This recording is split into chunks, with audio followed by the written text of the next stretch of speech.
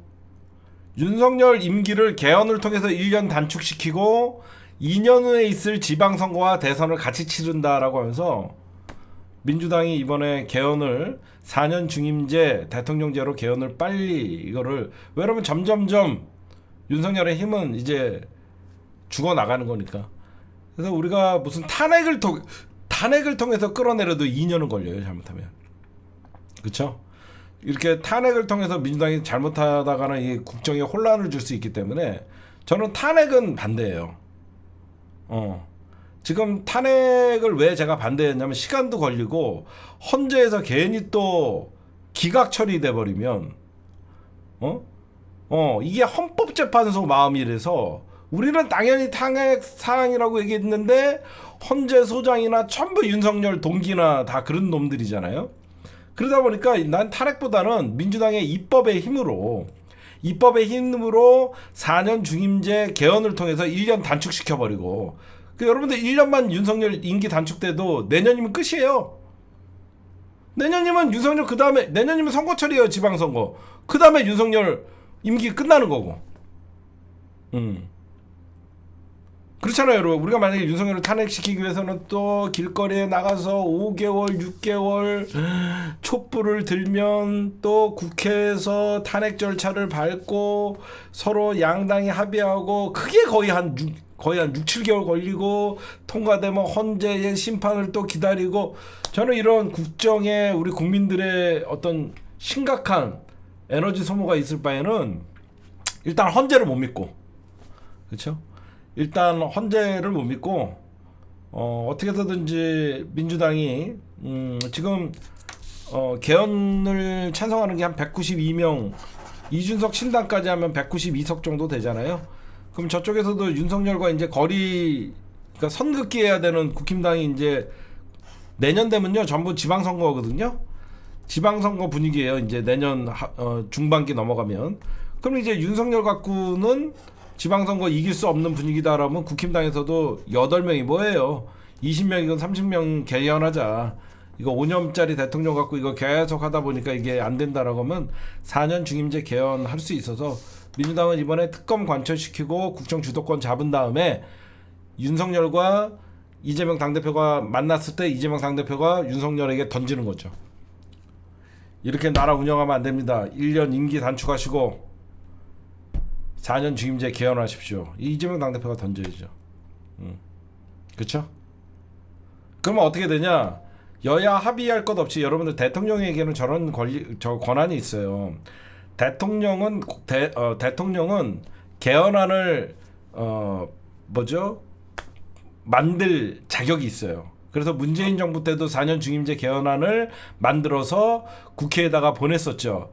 근데 국힘당이 반대해서 개헌안이 뭉개졌거든요. 그거 알고 있어야 돼요.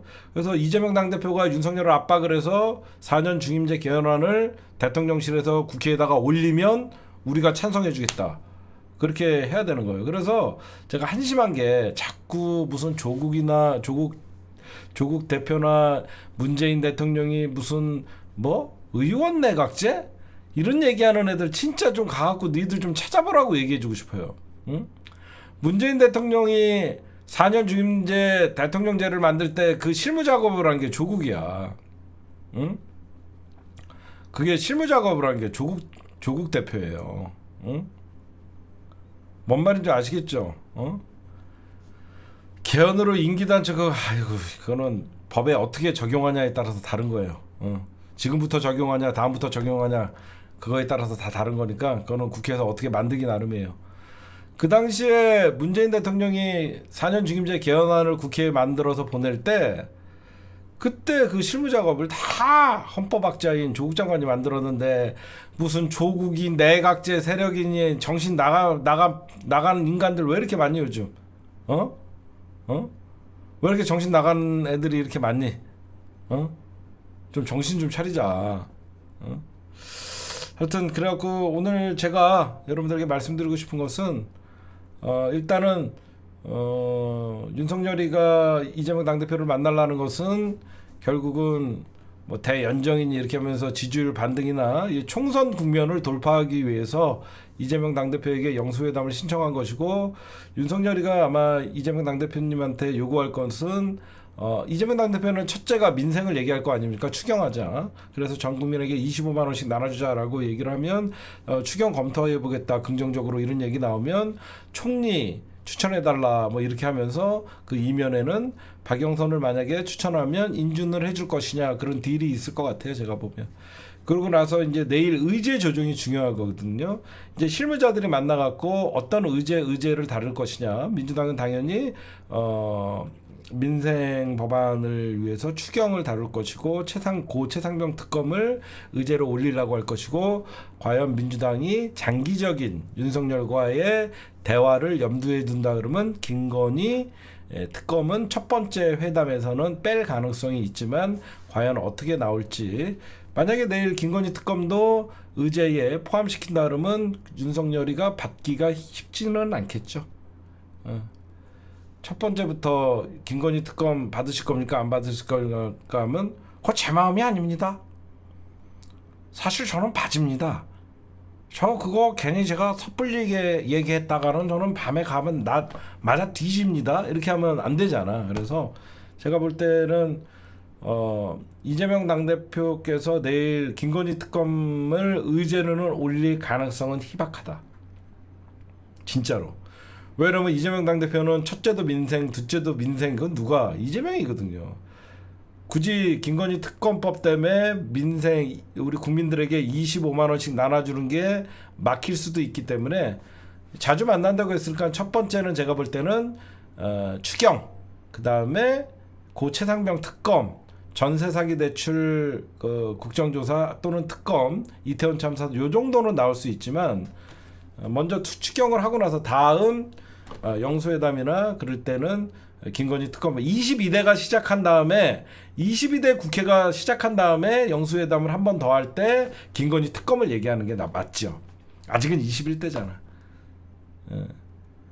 이해하시죠? 아직은 21대인데 굳이 21대에서 김건희 특검을 얘기할 건 없고 먼저 추경 그리고 고체상병 특검 밀어붙이고 그것까지는 이제 국힘당도 반대를 못하니까 22대가 이제 시작되면 이제 민주당이 어떤 그 거대 야당의 힘을 느끼면 그때 영수회담 할 때 김건희 특검을 그때 저는 밀어붙였으면 좋겠습니다. 왜냐면 첫 번부터 김건희 특검 하자 하면 의제 설정에서 아마 파토날 가능성이 많아요. 제 생각은 그렇습니다. 오늘 심층분석 녹화는 여기까지.